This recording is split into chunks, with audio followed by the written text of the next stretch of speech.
Come, let us drift away, not on the currents of the open sea, but into the quiet, shimmering mists of a saltwater lagoon, where the boundary between the water and the sky dissolves, and the past itself feels near enough to touch. Welcome back to our Chronicle of History, or if this is your first time joining us, a very warm welcome.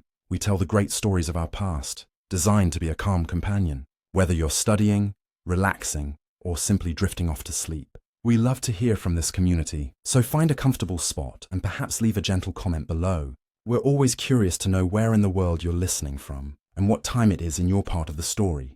Now, let us begin our journey into the shallow tidal waters of history, to a place that should not exist, a city built not on solid earth, but on mud and faith and sheer imagination. We journey to Venice, but long before the marble palaces, long before the golden mosaics, back to its very first breath, when it was just a whisper, a refuge in the reeds. Our story begins in the twilight of an empire. The great Roman Empire, that colossal, unshakable power that had paved the world, was finally crumbling. From the east and from the north, new peoples were moving, tribes and armies displaced by forces far beyond their control. The Huns, the Goths, and later, the Lombards, were descending into the rich, fertile plains of northern Italy. The old Roman order, the security of stone roads and legionary forts, was broken. For the people of the mainland cities, Aquileia, Padua, Altinum, life became a storm of uncertainty. Their solid ancestral homes were now traps, targets for raids and new harsh rulers. And so they fled, not with armies, not with banners, but as families, with what they could carry in their hands and the terror they carried in their hearts. They fled where no army would follow, where no horse could charge. They fled to the Laguna. This was not a paradise. It was a vast, desolate marshland, a maze of shallow, brackish water, treacherous mudflats called barren, and low, scrubby islands that would disappear entirely during the Aqua Alta.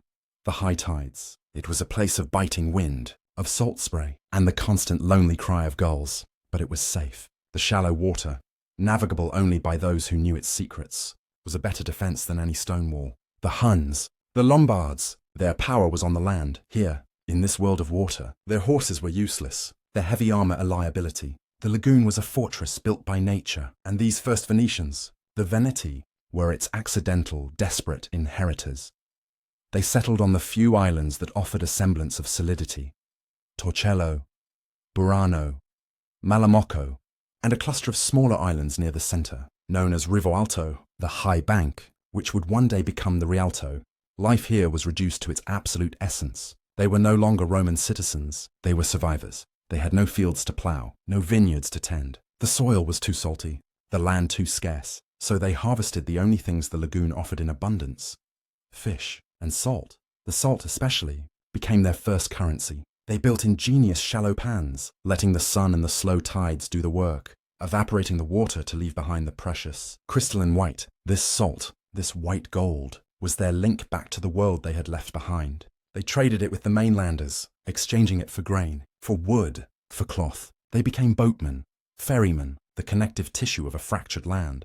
Their flat-bottomed boats, sandali, became their essential tools, their legs, their wagons, their lifeline. While the mainland of Italy was carved up by new kingdoms, and the memory of Rome faded into legend, the lagoon remained different politically. It was a strange footnote. It existed in a void. Officially, it was still a province of the Roman Empire, but the Rome that ruled them was no longer in Italy. It was far to the east, in the magnificent golden city of Constantinople, the capital of the surviving Eastern Roman, or Byzantine, Empire. A Byzantine governor, an exarch, ruled from Ravenna on the coast, and the lagoon dwellers, they paid him nominal respect. They were, on paper, subjects of the emperor, but Constantinople was very far away, and its power on the Adriatic was fading. The exarch in Ravenna, he had his own problems. He had the Lombards at his gates. He had little time and fewer resources. For a few thousand refugees living on mudflats, this isolation, this benign neglect, was a blessing. It forced the islanders to rely on themselves. Each island, Torcello, Malamocco, Rivo Alto, was governed by its own tribune, a system held over from the old Roman administration. But as the years turned into decades, and the decades into centuries, this fragmented system became inefficient. The lagoon was one system. The channels needed to be dredged. The defenses, a network of poles and chains, needed to be maintained against pirates from the sea. Trade needed to be regulated, and most importantly, they needed one voice, one single authority, to speak for all the lagoon dwellers. One leader to negotiate with the Lombard kings on the mainland and to flatter the Byzantine exarch, or to defy him, if necessary. The legend, as it was later told, is that in the year 697, the patriarch of the region, with the assent of the people, gathered the tribunes. They decided to abolish their separate offices and elect one leader for life. They would not call him a king. That word tasted of the mainland, of tyranny. They would not call him an emperor. They reached back to the old Roman Republic for a title. Dux, the Latin word for leader. In their local dialect, Dux became Doge. The first, according to tradition, was Paolo Lucio Anafesto. We know little of him. He is more a symbol than a man, a symbol of a profound quiet shift. The Venetians, this community of survivors, had taken the first step, not in rebellion, but in self-preservation, towards forging their own destiny. They were no longer just scattered refugees, huddling in the mist. They were becoming a people, a state, a republic. Born of the sea, this new leader, the Doge, was a paradox. He was elected, but he ruled for life. He held immense power, but he was bound by oaths, and increasingly by councils of powerful families. His authority was not based on land, for they had almost none, but on the sea, and on the fragile, crucial consensus of the community. The center of this nascent power was not yet the Venice we know. The first capital was at Heraclea. Then, after internal conflicts, it moved to Malamocco, on the outer barrier island, facing the open Adriatic. This choice, to face the sea, was telling, but Malamocco was vulnerable. It was exposed to storms, and to Byzantine fleets, should the emperor in Constantinople ever decide to reclaim his unruly subjects. The true heart of the lagoon, the safest, most central, most defensible location, was that cluster of islands called Rivoalto, the high bank. It was here, protected by the outer islands, surrounded by a labyrinth of channels, that the Venetians would eventually, decisively, plant their flag.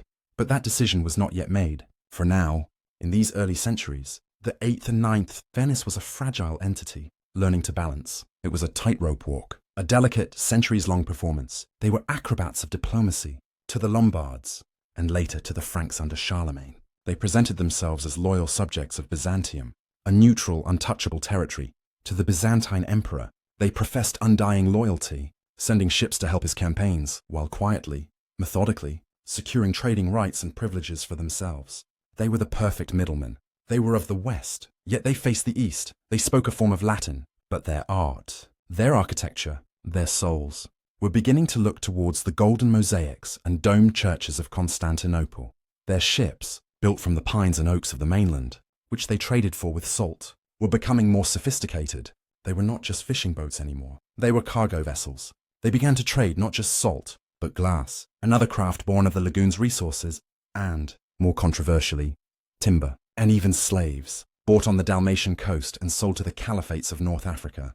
This trade, this constant movement, made them wealthy, but it also made them a target, and it brought them into a defining crisis. In 810, Pepin, the son of the great Charlemagne, emperor of the Franks, decided to end this ambiguity. He was master of Italy, and he would not tolerate this semi-independent, Byzantine-leaning city of merchants on his border. He demanded their submission. He assembled a fleet. The Doge at the time, Angelo Participazio, made a fateful decision. He abandoned the vulnerable capital at Malamocco. He ordered the entire population, the government, everything, to retreat to the inner islands, to Rivoalto. He had the channel markers, the wooden poles that marked the safe passages, pulled up. Pepin's fleet, large and formidable, entered the lagoon. And then it stopped. The ships, heavy with soldiers, ran aground on the hidden mudflats. They were stuck, trapped. The Venetians, in their small, swift, flat-bottomed boats, darted in and out. They used fire. They attacked the immobilized ships. They harassed the invaders who were stuck in the water, weighed down by their armor. It was a disaster for the Franks. Pepin, humiliated and defeated by a marsh, was forced to withdraw. The lagoon had held. The water walls had proven stronger than any stone fortification. This victory, this baptism by fire, or rather by water, was the true founding of Venice. After the siege, the decision was made permanent. Rivoalto, the high bank, now simply Venice, would be the capital. This was the moment, around 811, that the Venice we know, the city of the Grand Canal, was truly born. And the Doge, Angelo Participazio, began to build. They could not build like other cities. They had to first make the land. They drove thousands, then millions, of wooden piles, trunks of oak, alder, and pine, deep into the mud, side by side. until they hit the solid layer of compressed clay far below. This petrified forest, preserved in the oxygen-poor mud, became the foundation for the marvel to come. On these foundations, they laid platforms of waterproof Istrian stone, and on that stone, they built their city, not with marble, not yet, but with wood and brick. Modest structures, a city of necessity. They built the first Doge's palace, not the Gothic masterpiece we know, but a simple, fortified castle, part fortress, part home, facing the basin of St. Mark, and they built a chapel, a simple church, to house their leaders' government and faith. But a city, a state, a budding republic, needs more than just a leader and a fortress. It needs an identity. It needs a soul. It needs a patron, a protector, powerful enough to rival St. Peter in Rome or St. Andrew in Constantinople. This need gave birth to one of history's most audacious, most formative, pious thefts. In 828, two Venetian merchants, their names recorded as Buono da Malamocco and Rustico da Torcello, sailed their ships to Alexandria, in Egypt, a city now under the rule of the Muslim Caliphate. Their mission was to acquire the body, the holy relics, of St. Mark the Evangelist. The legend is wonderfully Venetian, a mix of cunning, piety, and commerce. They found the tomb, and to smuggle the precious relics past the Saracen guards, they covered the body with cuts of pork, a meat abhorrent to the Muslim inspectors. The guards, repulsed, waved the cargo through. The merchants, their mission successful, set sail for home, their ship miraculously guided through storms, a sign, clearly, of the saints' approval. When the ship arrived in the lagoon, the city erupted. This was not just a holy relic, it was a political statement. It was a declaration of independence. St. Mark, the evangelist, the lion, was a figure of immense power, said to have personally founded the church in Aquileia, the mother church of the entire region. By possessing his body, Venice was claiming to be his true heir, the new and true center of faith in the region, superseding Rome's authority, and independent of Byzantium's patriarch, the Doge. Giustiniano Partecipazio immediately ordered the construction of a new church, a basilica, to house their new patron. This would be the first Basilica di San Marco, not the opulent golden church of today, but a building worthy of its purpose. The symbol of this new Venice was now the symbol of its new saint, the winged lion of St. Mark, with a patron saint, a secure capital, a growing fleet, and a unique position between east and west. The stage was set. The foundations, driven deep into the mud, were now stable. Venice, La Serenissima, the most serene republic, was ready to rise, not as a city of refugees, but as an empire of the sea.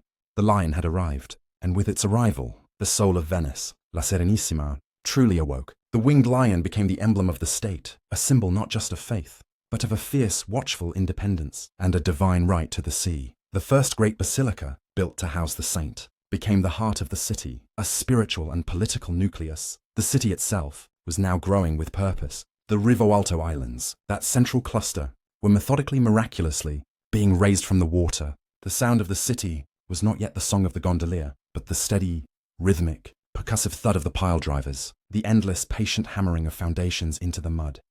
They built with the materials they had, and the materials they could trade for: wood from the forests of the mainland, brick from the local clay, and stone, beautiful white waterproof Istrian stone, ferried across the Adriatic, a stone that would become the very skin of the city, seemingly impervious to the salt and the water. This city, built on water, was a city of canals. The canals were not obstacles, they were the streets, the arteries, the main thoroughfare, the canalazzo. The Grand Canal, that perfect inverted S-curve, was already the most prestigious address, lined with the fortified houses of the rising merchant families, each with its water entrance for goods and its land entrance for visitors.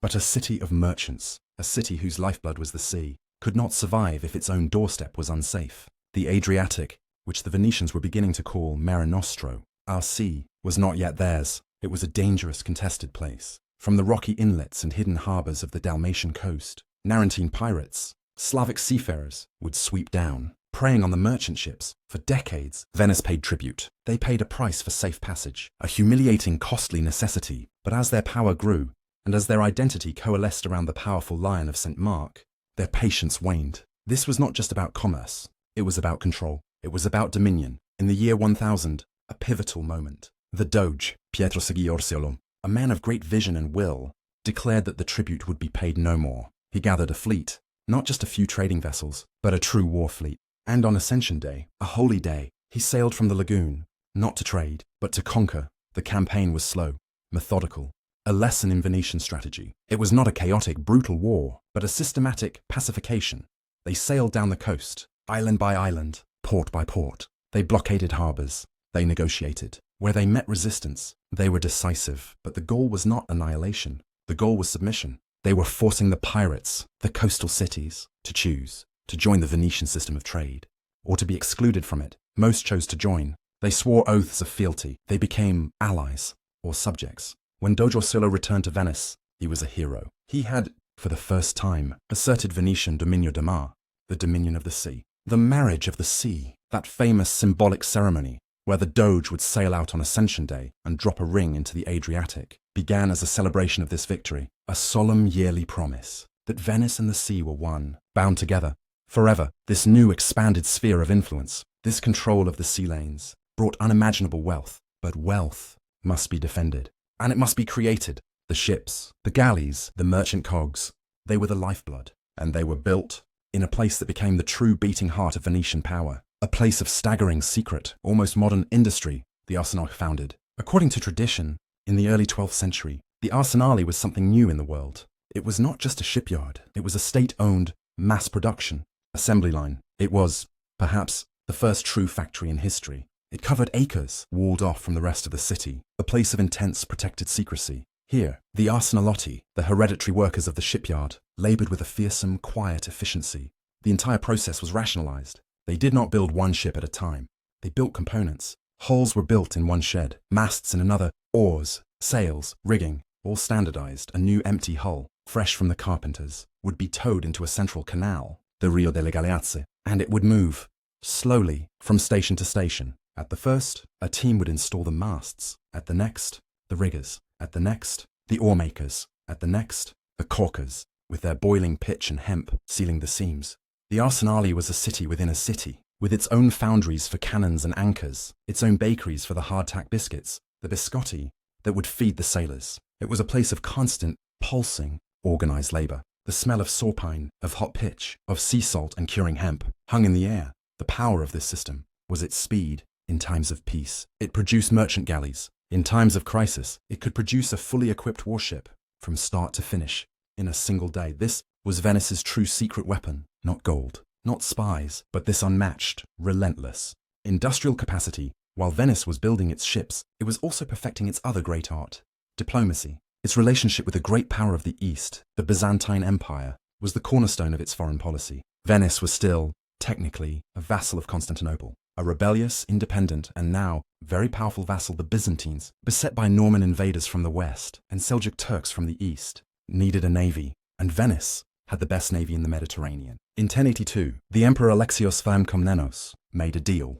In exchange for the full, committed, naval support of the Venetian fleet, he gave them a document. It was called the Crucible, the Golden Bull, and it was, perhaps, the greatest trade deal in history. It granted Venetian merchants the right to trade, tax-free, in every port of the Byzantine Empire. They were given their own quarter in Constantinople itself, with their own docks, their own churches, their own laws.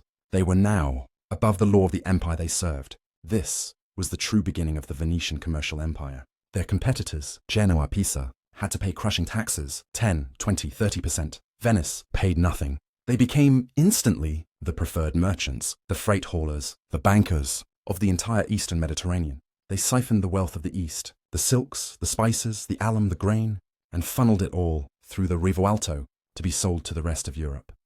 This incredible, privileged position was put to the test and amplified by a new world-changing event, a call from the Pope in Rome for the Knights of Christendom to march east, to reclaim the Holy Land from the Seljuk Turks. This was the first crusade for the other states of Europe. This was a matter of faith, of chivalry, of ambition. For Venice, it was all of FROA and something more. It was a massive, complicated, logistical problem and a profound, strategic business opportunity. The Doge, Vital Imichel, was a pragmatist. Venice, at first, held back. They watched.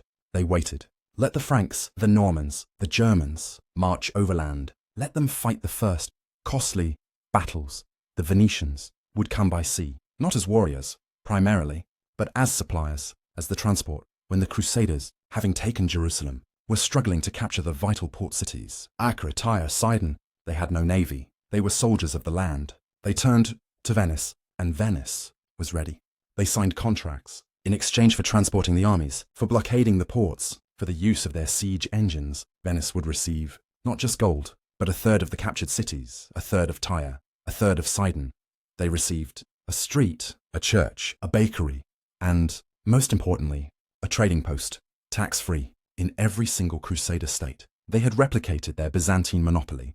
In a new kingdom, they now had a chain of fortified bases, fondaci, stretching from the lagoon, down the Adriatic, across the Mediterranean, all the way to the Holy Land. This was the Stato da Mare, the sea-state. It was not a contiguous empire of land. Like Rome, it was an empire of water, a string of pearls, of ports, islands, and fortresses, all connected by the Venetian galley, all feeding wealth back to the lagoon. And this immense, staggering wealth was changing the city. It was changing its very soul. The old, relatively simple community of islanders was becoming something else, a rigid, powerful, and deeply suspicious aristocracy. The families whose fortunes were made in this great expansion, the Contarini, the Dandolo, the Morosini, the Tiepolo, began to see themselves not just as successful merchants, but as the rightful, hereditary rulers of the Republic. The power of the Doge, once almost absolute, had always been a source of anxiety. What if a Doge became a king? What if he tried to found a dynasty? To prevent this, the merchant families began to weave a complex web of laws, of councils, of oaths, to bind him. And then, in 1297, came the single most important, most Venetian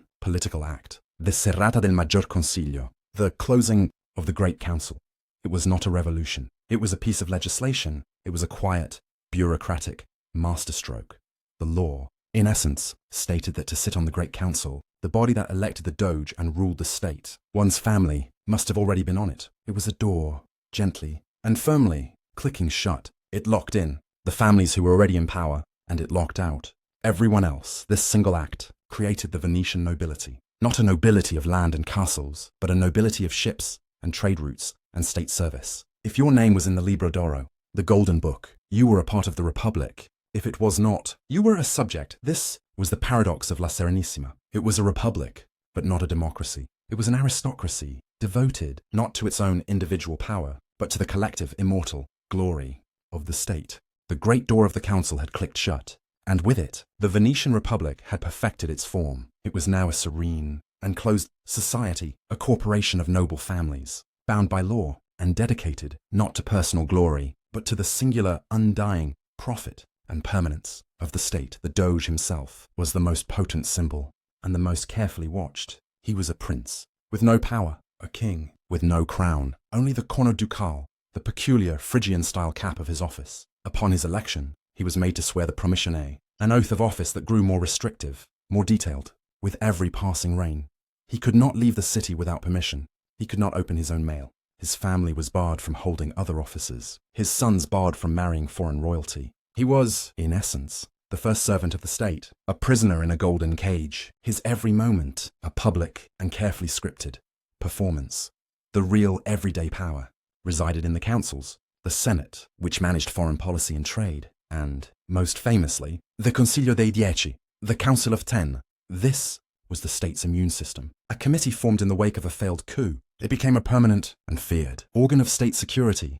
Its purpose was to protect the Republic from all threats, internal and external, from traitors, from spies, from ambitious nobles who might, just might, try to become a tyrant.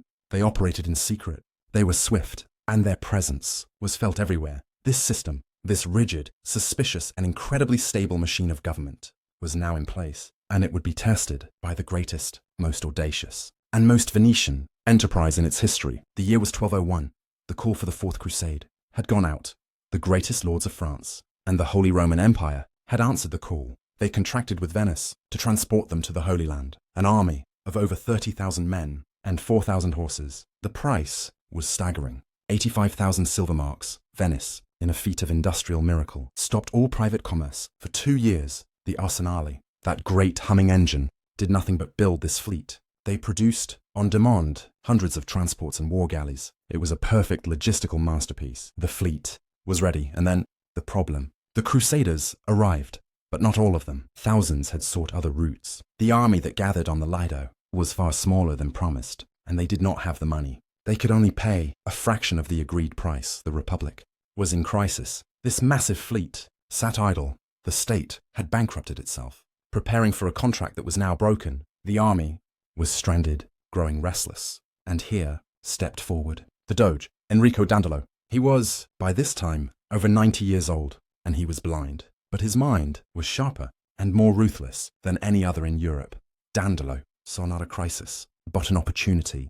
He made a new proposal. The Venetians would defer the debt. They would uphold their side of the bargain. But first, the Crusaders, as a sign of good faith, would help their Venetian partners with a small political matter. The city of Zara on the Dalmatian coast, a Christian city, had rebelled against Venetian rule. The Crusaders reluctantly agreed.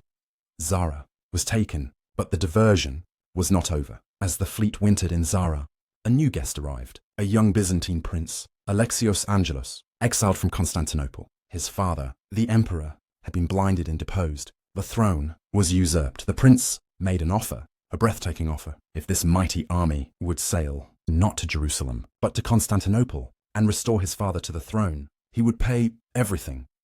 He would pay the Crusaders' remaining debt. He would give them a vast new army. He would fund their entire holy war. And he would reunite the Orthodox Church with Rome. For Dandolo, this was the masterstroke. It was revenge. For decades of Byzantine arrogance and broken treaties, it was the solution to the debt, and it was the chance to finally, permanently, shatter the commercial power of their only true rival and seize the empire of the East for themselves. The siege of 1204 was one of history's great tragic turning points. The city, the greatest in Christendom, fell.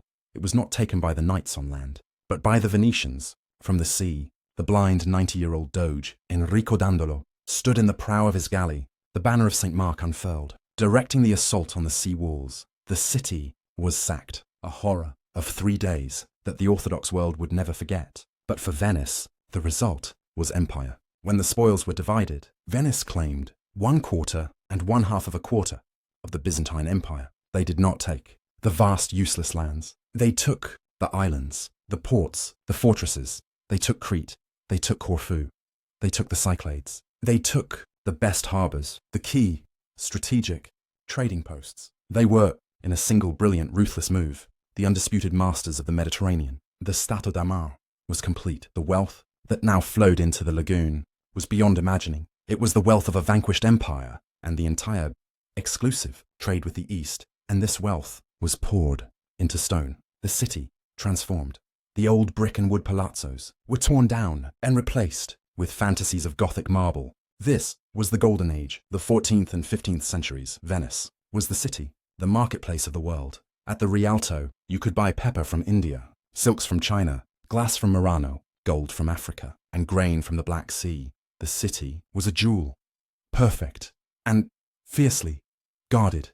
But this unrivaled supremacy had earned it a mortal enemy, another Republic of the Sea, another city of merchants and sailors, Genoa, La Superba. The proud, the rivalry between the Lion of St. Mark and the Griffin of Genoa was a century-spanning feud, a war between two maritime titans. They fought everywhere in the Black Sea, in the Aegean, in the shadow of Constantinople. It was a long, grinding, impossibly expensive war, a war that culminated in the late 14th century, in the War of Chioggia. The Genoese fleet, victorious, entered the lagoon. The city was trapped. Its fleet was away. The Genoese held Chioggia at the southern end of the lagoon. For the first and only time, the Republic faced extinction. The bells of St. Mark's rang in alarm, but Venice, cornered, did not break. It created. The people melted down their silver. The state armed fishing boats, and in a brilliant, desperate, strategic gamble, the Admiral Vettor Pisani took the new fleet and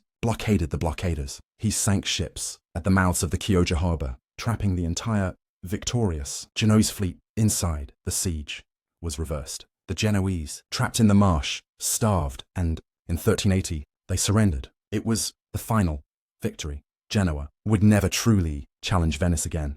La Serenissima stood alone, the undisputed queen of the sea. And yet, at the very moment of this absolute triumph, in the 15th century, the world began quietly to turn. The foundations of Venetian power were beginning to crack. The first was in the east. A new, terrifying power had risen. The Ottoman Turks.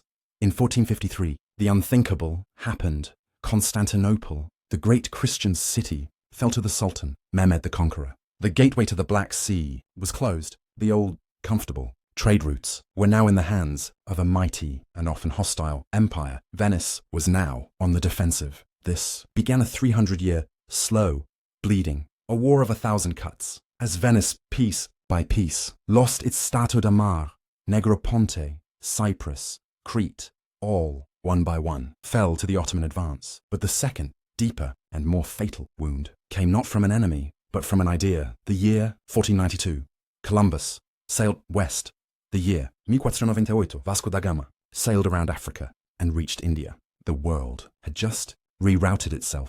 The spice trade, the lifeblood of Venice, no longer had to pass through the Red Sea, through Egypt, into the hands of Venetian merchants. The Atlantic was the new Mediterranean. The great ocean-going ships of Portugal, of Spain, of Holland, and of England could now bypass Venice entirely. The entire economic gravity of the world was shifting from the Rialto to Lisbon, to Antwerp, to Amsterdam, to London, and so Venice began its long, beautiful, graceful decline. As its political and commercial power ebbed away like the slow receding tide, its cultural power exploded. The city became a fantasy, a dream of itself. It became the city of Vivaldi's music, of Tepolo's vast cloud-filled ceiling frescoes. It became the city of the Commedia dell'arte, of the Ridotti, the first legal casinos. It became the essential, final stop on the Grand Tour, the place where all of Europe's young aristocrats came to experience beauty and refined pleasure. The Republic was a shell, a beautiful golden hollow shell. It survived on its myth, on its neutrality, on the memory of its power. It was La Serenissima, the most serene, a perfect, quiet museum, floating in the past. The end, when it came, was not a bang. It was not a siege. It was a signature. In 1797, a young, impatient general, Napoleon Bonaparte, demanded the Republic dissolve itself. The Great Council met for the last time, terrified and weary. They voted to end 1,100 years of history. The last Doge stepped down. The 1,000-year Republic was over. A thing of memory, a story of the sea. Today, the city remains. It is perhaps more dream than reality. A city of stone and water and light. We walk through the calle, the narrow streets. We cross the arched bridges, and we are walking through the foundations laid by those first desperate refugees. We see the line of St. Mark on its high granite column. It still gazes out towards the sea. It is a sentinel guarding not an empire of trade, but an empire of memory, a testament to what human will and imagination can build, not on solid ground, but on the shifting, treacherous, beautiful waters of the lagoon. The story, like all history, now drifts into memory. If you wish to journey with us again, we will be here, waiting. Until then, rest well.